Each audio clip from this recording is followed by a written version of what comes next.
እንደነ ቴዲ አፍሮ ያሉትን እግዚአብሔር ያብዛልን። እግዚአብሔር ደግሞ እድሜውን ያርዝም ይጠብቀው። በተለይ ዕለተ ሐሙስ ተቆጥራ በተልኮና በቀመር ተሰርቶ የሚላክ ፈጽሞ ነው መቃወም። ዘፋኝ ነው ብሎ በእውነት ቴዲ አፍሮን በዛ ወሰን ፌራ አይመስልም። በየአልበሙ ያሉትን መልእክቶች ደግሞ ስትሰሙ ወንጌል ናቸው።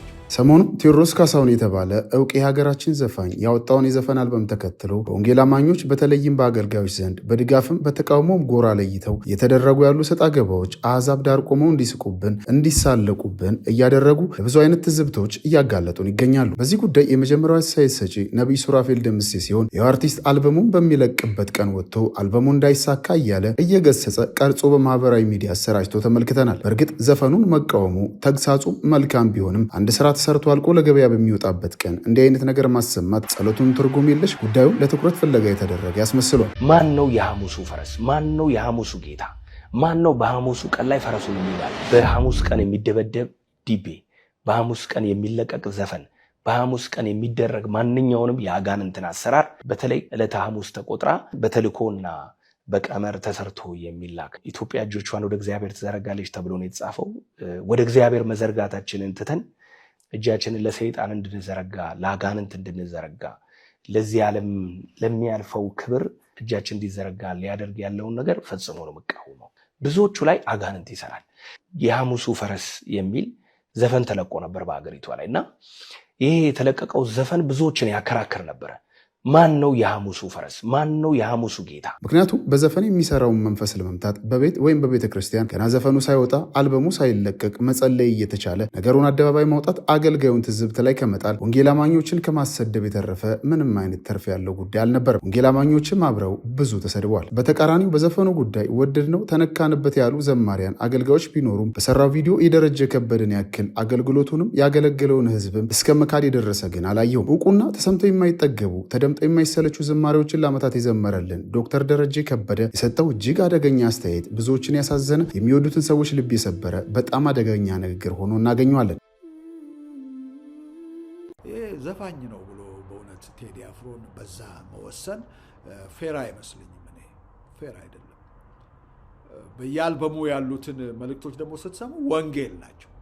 ወንጌል ማለት ያ ነው።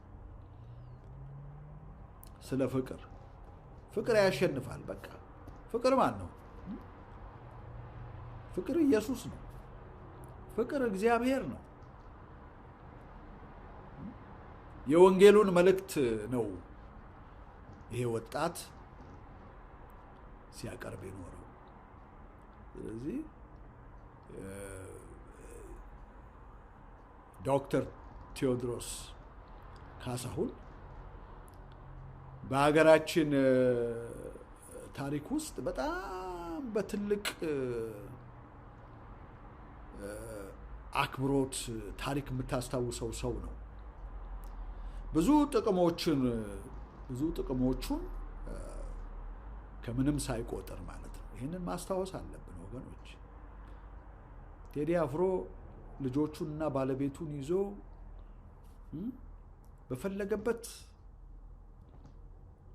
ቦታ ፀሐዩን እየሞቀ ቡናውን እየጠጣ በሰላም የምቾት ላይፍ ለመኖር የሚችል ሰው ነው። ኢኮኖሚካሊም ብናየው ማለት ነው። የህዝብ ፍቅር አለው።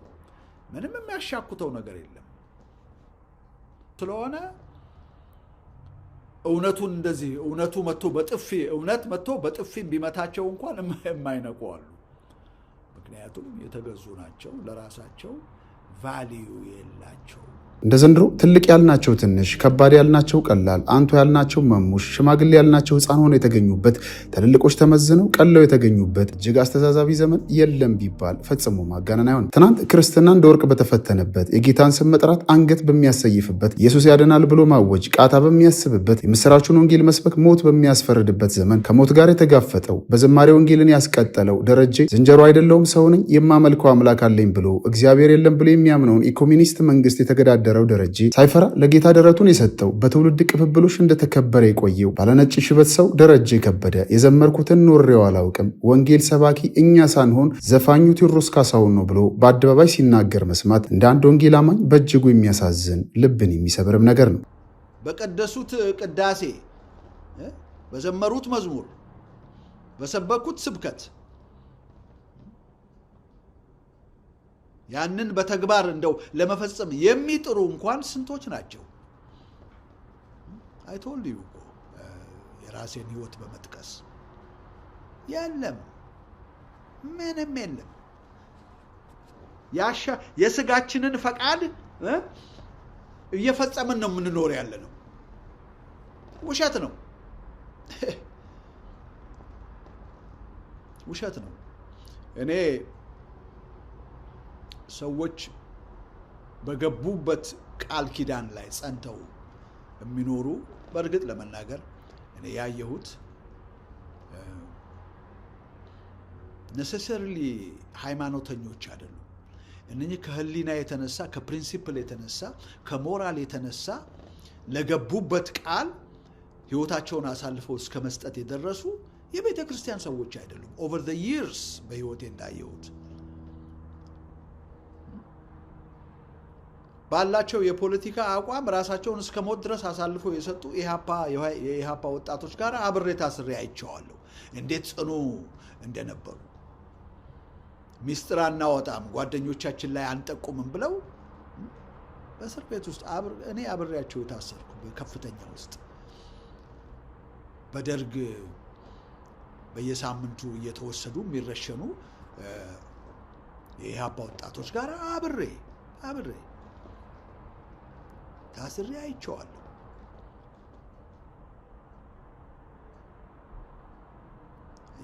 ለምንናገረው ቃልና ለምናስተምረው ነገር፣ ለምንሰብከው ስብከት፣ ለምንዘምረው መዝሙር ያ ሁሉ ከኃላፊነት ጋር እንደሚመጣ አናቅም።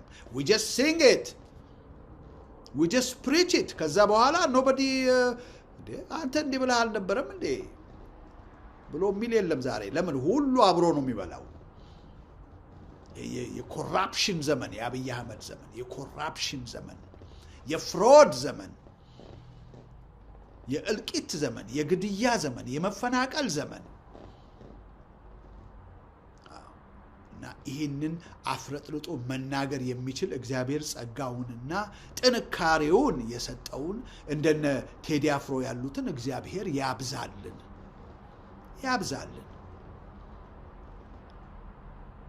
እግዚአብሔር ደግሞ ይጠብቃቸው። ቴዲ አፍሮን ከነ ቤተሰቡ ከነ ልጆቹ እድሜውን ያርዝም፣ ይጠብቀው።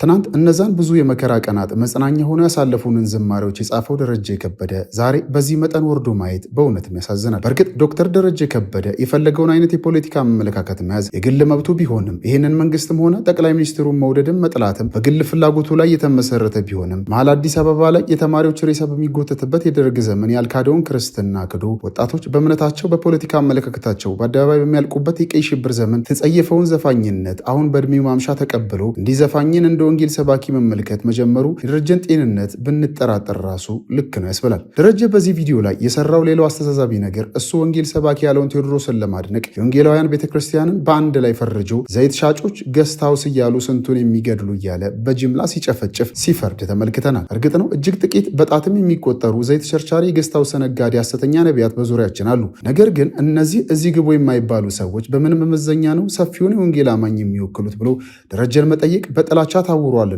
ጉንጭ ማልፋት ብቻ ይሆናል። ቴዲ አፍሮ ከዘፋኝ በላይ ነው። ወንጌልን እየሰበከልን ያለ ቴዲ አፍሮ ነው። ቴዲ አፍሮ የዘመኑ መጥምቁ ዮሐንስ ቴዲ አፍሮ ነው። መንፈሳዊ ነኝ የሚለው ምንድን ነው የሚያደርገው? ዘይት እየቸረቸረ እየሸጠ ነው። ገስት ሃውስ እያለ ህዝብ እያጭበረበረ ነው። የታመሙ ሰዎች መድኃኒታቸውን እንዳይወስዱ ተፈውሳችኋል፣ ፈውስ አለ ምናምን ብሎ ስንቱ እያለቀ ነው። ዛሬ እኮ በሀገራችን ያለው መንግስት ከአጭበርባሪዎች ጋር የሚያጭበረብር የፕሮስፔሪቲ ጎስፕል ወንበዴ መንግስት ሆነ እንጂ እኮ በነብሰ ገዳይነት ዛፍ ላይ መንጠልጠል የሚገባቸው ስንት ነቢያት ነን የሚሉ ሐዋርያት ነን የሚሉ ስንት አሉ። ስንቶች እኮ ሞተዋል። መድኃኒትን አትውሰድ ተፈውሰሃል በጸሎት እግዚአብሔር እንዲህ ብሏል ብሎ ይለዋል። በዚህ ሁኔታ ህይወታቸውን ያጡ ስንት አሉ። ነገር ግን ያንን አይመረምርም መንግስት፣ ምክንያቱም ከዛ ተካፋይ ነው።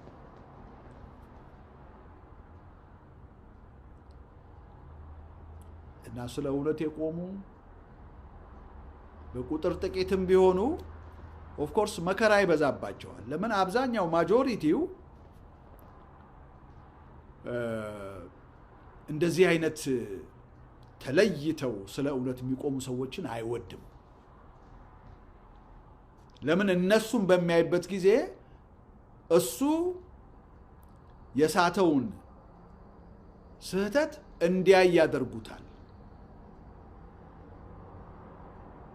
ስለዚህ አብሯቸው እንዲጨመላለቅ ነው የሚፈልጉት።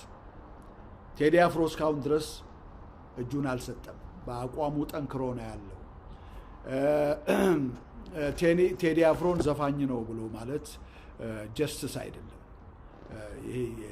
የዚህ ዘገባ ዓላማ መንግስትን የመከላከል የመደገፍም የመቃወም አይደለም። የክርስቶስ ቤተክርስቲያን ያለበደሉ ስትሰደብ የጌታ ወንጌል ለዘፋኝ ሲሰጥ ትክክል አይደለም ለማለት እንጂ። ደረጀ ከበደ በዚህ የ58 ደቂቃ ከ42 ሰከንድ በፈጀ ቪዲዮ ላይ ዘፋኙን የፍትህ አባት፣ የጽድቅ ሰባኪ፣ የነጻነት ፋና ወጊ፣ ለወገን ተቆርቋሪ፣ ለአንዲት ኢትዮጵያ አላሚ አድርጎ ቃላት እያሽሞነሞነ ሲሰብክ የወንጌላውያን ቤተክርስቲያናትና አገልጋዮችን ደግሞ እጅግ በሚዘገንን በተለይም ከአንድ ለጌታ ይዘምር ከነበረ በቤቱ ያገለግል ከነበረ ሰው አይደለም ከተራ ዜጋ በማይጠበቁ ቃላት ሲሳደብ፣ ሲያጥረገርግ፣ ሲራገም ተመልክተኗል። ይህንን ስመለከት በእርግጥ ደረጀ ከበደ ከቤተ ክርስቲያን መሪዎች ጋር በግሉ ጉዳይ ከትዳሩ ጋር በተያያዘ እንደተጣላና ከባድ ቂም እንደቋጠረ ለዓመታት ስንሰማ የነበረው ታሪክ እውነት ነው ወይ ብዬ እንዳምን አስገድዶኛል። የመረረ ጥላቻ ካልሆነ አንድ ወይም ሁለት ሰዎች ወጥተው ዘፋኙንና ዘፈንን በመቃወማቸው በዚህ መጠን አብዶ መላው ወንጌላውያንን እየሰደበ ይመጣል ብሎ ማመን ፈጽሞ የሚቻል አይደለም። እስካሁን ድረስ ያኔ በዘማሪዎቹ ሚሊዮኖችን ያጸናናው ደረጀ ከማይረባውና በእድሜው መባቻ ከተጠናወተው የዘር ፖለቲካ ወጥቶ ወደ እውነተኛው ጥሪ ይመልሳል ብዬ አምን ነበር። አሁን ግን ደረጀ ከበደ ለአገልግሎት እንደሞተ ለጥሪው 100% እንዳመፀ አረጋግጫለሁ። ትናንት ዞር ብዬ ሳየው እያለ አምላኩን ስላሻገረው ክፉ ቀናት ያመሰገነው ደረጀ ዞር ብዬ ሳየው ያሳለፉትን አመጣ ጎርባታ ጉድጓድ ገደሉን ማመን ይሳነኛል ኃይል ከየት አገኘው ለካ ኤልሻዳዩ ጠብቆኝ ቆሜያለሁ ስሙን አከብራለሁ። ዛሬ ሳማት አለኝና የሚል ዘፋኝ አድናቂ ሆኖ ቁጭ ብሏል። ትናንት ሞኝ ነው አልተማረም አሉኝ፣ ለእግዚአብሔር አድሬለት ቢያዩኝ ትርፌንና ጥቅሜን ባለማወቃቸውን ያዘንኩላቸው እያለ ከሃዲዎችን በዝማሬ ያንበረከከው ዘማሪ ሞኝ ነው አልተማረም አሉኝ፣ ለእግዚአብሔር አድሬለት ቢያዩኝ ትርፌንና ጥቅሜን ባለማወቃቸው እኔ ያዘንኩላቸው። ዛሬ ስለ አጭር ቀሚስና ጥርስ የሚያዚም አቀንቃኝ ወንጌል ሰባኪ እሱ ነው ተቀበሉት እያለ ተከስቷል። ትናንት አዳኝ ኢየሱስ ገናናው የእጅን ሰንሰለት በጠሰው እያለ አዳኝ ኢየሱስ ገናናው የእጅን ሰንሰለት በጠሰው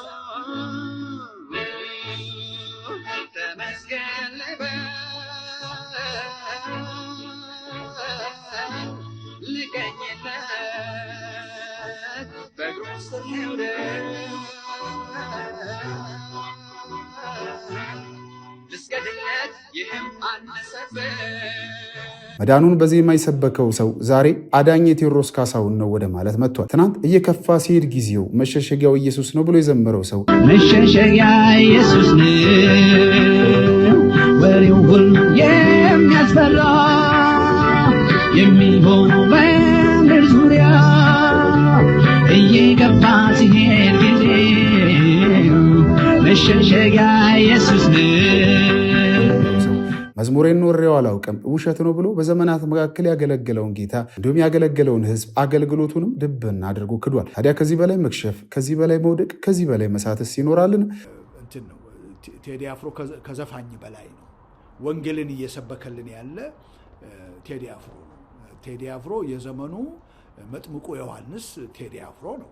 ወገኖች ሆይ አገልጋይ ፍትህ ተዛብቶ ድሃ ተበድሎ ከተመለከተ እንደ እግዚአብሔር ቃል ሳይፈራ የመንግስትንም የቤተ ክርስቲያን መሪዎችንም መገሰጽ መብቱ ነው። እነ መጋቢ ታምራት ኃይሌ በተደጋጋሚ ይህንን ሲያደርጉ ተመልክተናል። የደረጀ ግን ፍጹም የሆነ የወንጌል አማኞች ጥላቻ እንጂ የፍትህ ጥያቄ አይደለም። ይሄ ጥላቻውም ዘፋኝን ወንጌላዊ እስከማድረስ አድርሶታል። እግዚአብሔር እንግዲህ ጠማማ ልቡን ያቅናለን። በእርግጥ የሰሞኑ የዘፈን ጉዳይ ቤተክርስቲያን ራሷን እንድትፈትሽ ለዘፈንና ዘፋኝነት የጠራ አቋም እንድትይዝ ሊያሳስባት የሚገባ ይመስለኛል። ቅዱሱ መጽሐፍ እንደሚነግረን ዘፋኝነት ፍጹም የሆነ ኃጢአት ነው። በዚህ ደረጃ አጀንዳ የመወያያ ርዕስም ልናደርገው አይገባም። ቤታችንን፣ መድረኮቻችንን እንፈትሽ። ሰላም